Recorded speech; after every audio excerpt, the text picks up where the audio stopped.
চুরি বন্ধ করতে হলে লাগবে শক্ত আইন, কথা বলে ঠিক কি না?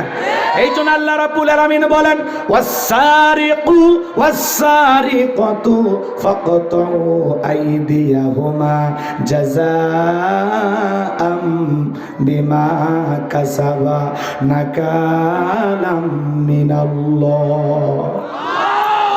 আল্লাহ রাব্বুল আলামিন সূরা মাইদার ভিতরে আইন দিয়েছেন, চোর যদি পুরুষ হয় অথবা নারী হয়, অপরাধ করে সেটা যদি প্রমাণিত হয়, আল্লাহর বিধান অনুযায়ী চোরের হাত কেটে দাও। বিশ্বাস করেন বাজান গো আমার, বাংলাদেশে যদি পার্লামেন্টে আমরা আল্লাহর এই আইনটাকে চালু করতে পারতাম, চুরি করলে চোরের হাত কেটে দিতাম। একটা চোরের হাত বাইতুল মুকাররমের সামনে নিয়ে কাটাই দিয়া মিডিয়ার মাধ্যমে ফালাও করে যদি প্রচার করা হতো, আজ থেকে বাংলার পার্লামেন্টে আইন পাস হয়ে গেছে, চুরি করলে হাত কেটে দেওয়া হবে। বিশ্বাস করেন বাজান, বাংলাদেশের সমস্ত চোরেরা তওবা করে আল্লাহর ওলি হয়ে যেত। কিন্তু এই 1450 বছরের আইন বর্তমান সমাজ ব্যবস্থার যে সমস্ত নেতারা নেতৃত্ব দেয়, এদের কাছে ব্যাকডেট মনে হয়। ওরা বলেন এত পুরাতন আইন দিয়ে এই যুগে চলবে না, আমরা লন্ডন আমেরিকার আইন দিয়ে দেশ চালাবো।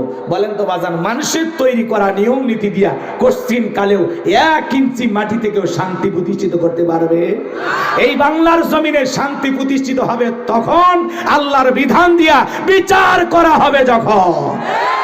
এই বাংলাদেশে শান্তি ফিরে আসবে তখন, কোরআনের সমাজ ব্যবস্থা কায়েম হবে যখন। মানুষকে কোন আইনে বাধা যাবে আল্লাহর চাইতে আমরা বেশি বুঝি নাকি? নাউজুবিল্লাহ। আল্লাহ জানে এক বান্দার হাত কেটে দিলে বাকি বান্দারা সতর্ক হয়ে যাবে। এটা একটা উদাহরণ হয়ে থাকবে, কথা বলে ঠিক না? আর আমরা বেশি মাতবরি করি, কথা কর। অপরাধ করে রাত 12টা 1 মিনিটে ফাঁসি। কেন রে বেটা?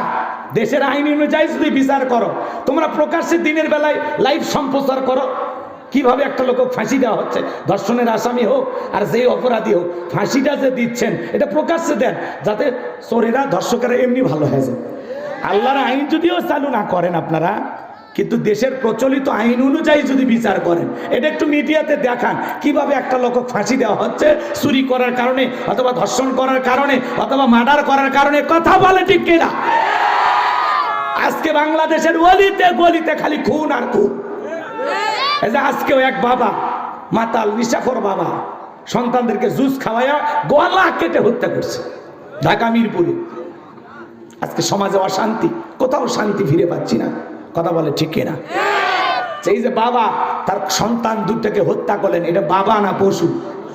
ওই বাবা কি ঠিক আছে না পাগল হয়ে গেছে?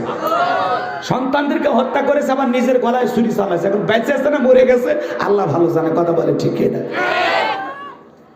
আমার ভাইয়েরা মন খারাপ করবেন না। এই সমাজে হত্যা, চুরি, দুর্নীতি, টেন্ডারবাজি, চাঁদাবাজি এগুলো যদি বন্ধ করতে চান, আল্লাহর আইন দিয়া সমাজে বিচার চালু করা লাগবে। এজন্য আল্লাহ বলেন ওয়ামাল্লাম ইয়াহকুম বিমা আনজালাল্লাহু ফাউলাইকা হুমুল কাফিরুন। যারা আল্লাহর বিধান দিয়া কোরআন মোতাবেক বিচার ফয়সালা করে না, ওরা হলো কাফের। আল্লাহর বিধান দিয়া যারা বিচার করে না, ওরা কি? জোরে কন্যা, জোরে বলেন। আল্লাহ একই সূরাতে জানিয়ে দিলেন ওয়ামাল্লাম ইয়াহকুম বিমা আনজালাল্লাহু ফাউলাইকা হুমুজ জালিমুন। যারা আল্লাহর কোরআন দিয়ে বিচার কার্য পরিচালনা করে না, ওরা হলো জালেম। আবার একই সূরাতে আল্লাহ পাক বললেন ওয়ামাল্লাম ইয়াহকুম বিমা আনজালাল্লাহু ফাউলাইকা হুমুল ফাসিকুন। যারা আল্লাহর বিধান মোতাবেক, কোরআনের বিধান মোতাবেক বিচার কার্য ফয়সালা করে না, ওরা হলো ফাসিক, ওরা হলো পাপাচারী। তাহলে আল্লাহর কোরআন দিয়া বাংলাদেশে বিচার ব্যবস্থা কায়েম হোক, এই জমিনে দ্বীনের আলো চালু হোক, এই জমিনে কোরআনের শাসন ব্যবস্থা প্রতিষ্ঠিত হোক। কারা কারা চান? 2 হাত তুলে দেখান। লিল্লাহি তাকবীর। আল্লাহ বাংলার জমিনকে কোরআনের জন্য কবুল করে নেন, জোরে বলেন আমিন। একটা বার আল্লাহর কোরআন দিয়ে দেশটা চলে কেমন দেখা যায়, আমরা চর্মচোখে একটা বার দেখতে চাই। কথা বলেন না কেন?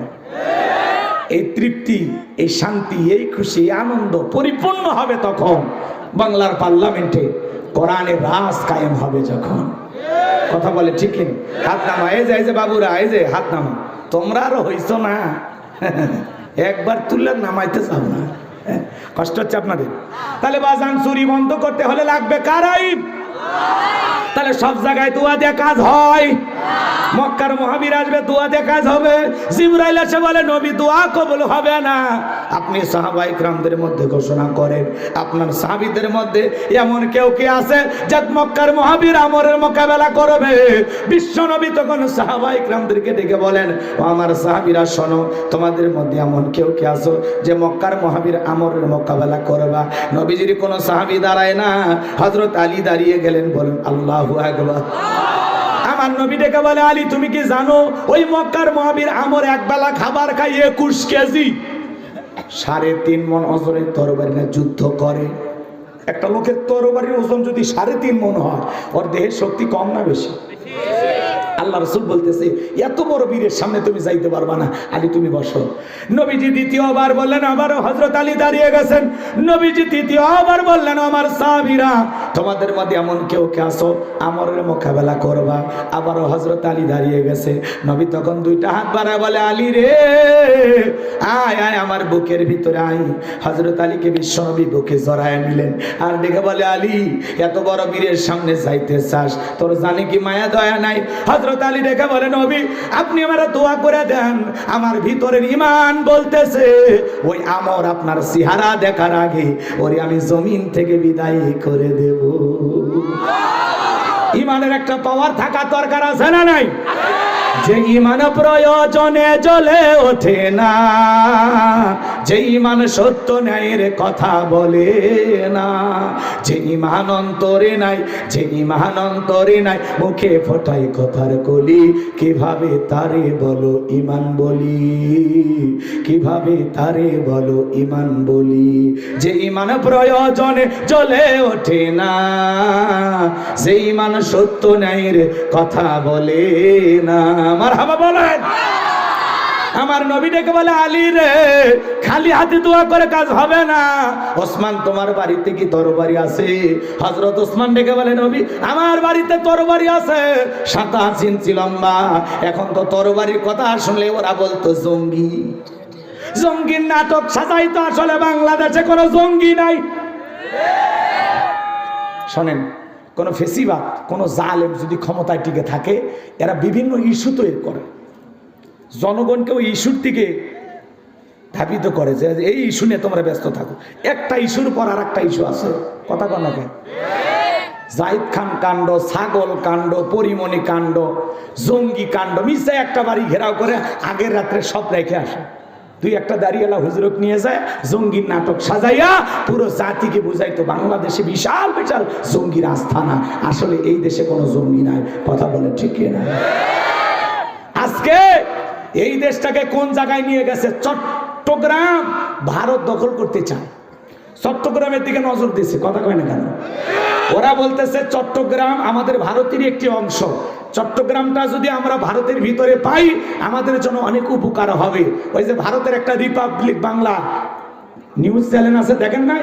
হ্যাঁ, লাভালাভি করে, দেখেন নাই? এই যে দেখেন, এই যে দেখেন বাংলাদেশে, এই যে এই যে এই যে দেখেন, ওই যে মলম পার্টির সাংবাদিক, কথা কন না আপনারা? ওই সাংবাদিকটা আসলে মানুষ নাকি আমরা বুঝি না, সেই লাফালাফি করে, দেখেন না? এই রিপাবলিক বাংলার এই সাংবাদিক বলতেছে এই চট্টগ্রাম আমাদের ভারতের অংশ, আমরা এই চট্টগ্রামে দখল করতে চাই, এটা ভারতের অংশ হিসাবে আমরা নিতে চাই।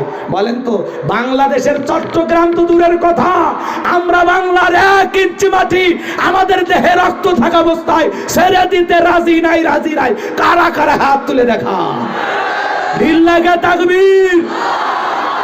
ভারতকে বলতে চাই বন্ধুত্ব আছে, বন্ধুত্ব নিয়ে থাকেন। চট্টগ্রাম আমাদের বাংলাদেশ, কথা বলেন ঠিক কিনা? আপনারা এই দেশের দিকে নজর দেবেন না।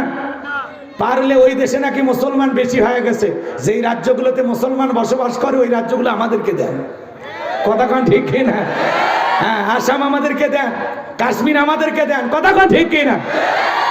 চট্টগ্রামের দিকে নজর দেয়, কি সাহস এদের, কথা বলেন না কেন?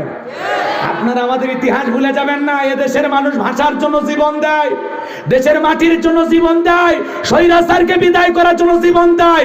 এই দেশের দিকে যারা শকুনের নজর দিয়ে তাকাইবে তাদের চোখ কানা করে দেওয়া হবে। এই বাংলাদেশের দিকে যারা চোখ তুলে তাকাবে ওদের চোখ আমরা অন্ধ করে দেব। কথা বলে ঠিক কিনা? বাংলাদেশ নিয়ে আপনাদেরকে ভাবতে হবে না, আমাদের দেশ, আমাদেরকে ভাবতে দেন। চট্টগ্রামে ওরা ষড়যন্ত্র করে দখল করতে চায়। আহা, চাইলো আর পাইলো, মামুর বাড়ির মোয়া না, চাইলেন আর পাইলেন। আল্লাহ সমস্ত সাংবাদিকের হাত থেকে যেন পুরো পৃথিবীর মানুষকে হেফাজত করে। এই রিপাবলিক বাংলার এই সাংবাদিক এই কি যে ভাই, কি যে লাফালাফি করে, হ্যাঁ, আল্লাহ ওদের হেদায়েত দান করুক। জোরে বলেন আমিন। সম্মানিত ভাইয়েরা আমার, হৃদয়ের কান পেতে কথাগুলো শুনে যান। আমার নবী তখন ওসমানের দেয়া তরবারি হযরত আলীর হাতে দিলেন। হযরত আলী তরবারি পায়ে মারছে দৌড়। আমার নবী বলে, আলী রে, এত জোরে কেন দৌড় মারিস? হযরত আলী ডেকে বলে, নবী, আপনার মাথা নেওয়ার ঘোষণা করে অনেক আগে রওনা করেছে, আমি চাই আপনার কাছে পৌঁছার আগে আমি ওর বিদায়ের ঘন্টা বাজায় দিব। আল্লাহু আকবার বলেন। এই কথা বলে হযরত আলী দৌড়াইতে লাগলেন। দৌড়াইতে দৌড়াইতে দৌড়াইতে আমরের মুখোমুখি হয়ে গেছে যখন, হযরত আলীকে দেখা মাত্র আমর ডেকে বলে, কি রে পিচ্চি আলী, তুই কেন আমার সামনে?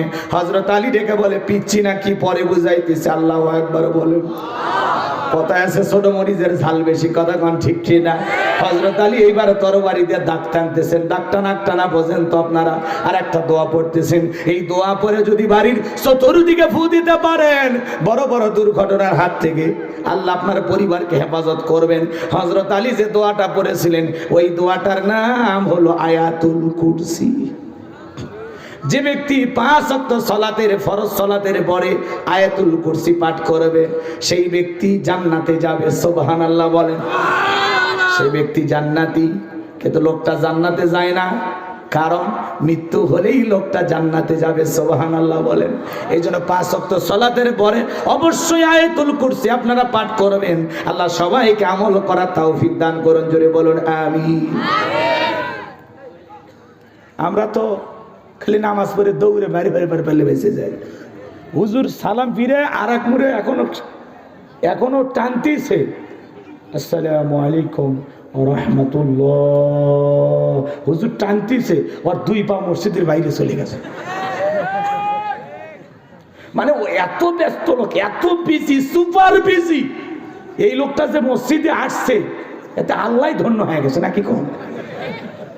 এমন একটা ভাব দেখায় আমরা। ভাই, ফরজ সালাতের পরে অবশ্যই আয়াতুল কুরসি পাঠ করবেন। যে পাঠ করবে এই ব্যক্তি জান্নাতে। সুবহানাল্লাহ। কিন্তু লোকটা জান্নাতে যায় না কেন? কারণ কি? জান্নাতে যাইতে বাধা শুধুমাত্র কি? মৃত্যু। মরলেই লোকটা জান্নাতে যাবে। সুবহানাল্লাহ। এই জন্য আল্লাহ পাক যেন আমাদের এই কথাগুলো বোঝার তৌফিক দান করেন। জোরে বলেন আমিন। কষ্ট হচ্ছে আপনাদের? এই যে চেয়ারগুলো ফাঁকা রাখেন, চট করে কেউ দখল করবে। তাড়াতাড়ি তাড়াতাড়ি বসেন। আমার ভাইয়েরা, হৃদয়ের কান পেতে কথাগুলো শুনে যান। হযরত আলী এবার দাগটা টানার পরে তরবারিটা উঁচু করে রেখে বলে, এই কাফেরের বেটা আমর, তোর যদি সাহস থাকে দাগটা পার হইয়া নবীজির কাল্লা নিতে যা। আল্লাহু আকবার বলে। যে বলেছে, এই কাফেরের বেটা আমর, তোর যদি সাহস থাকে খালি দাগটা পার হয়ে দেখায়, আয় খেলা হবে, আয় আয় খেলা হবে, আয়। আল্লাহু আকবার বলেন। যারা বড় বড় কথা বলতো খেলা হবে, ওরা আছে? জোরে এখন আছে? কত কথা বলতো, বালাবো না, আছে বাজান? মন্ত্রীরা সব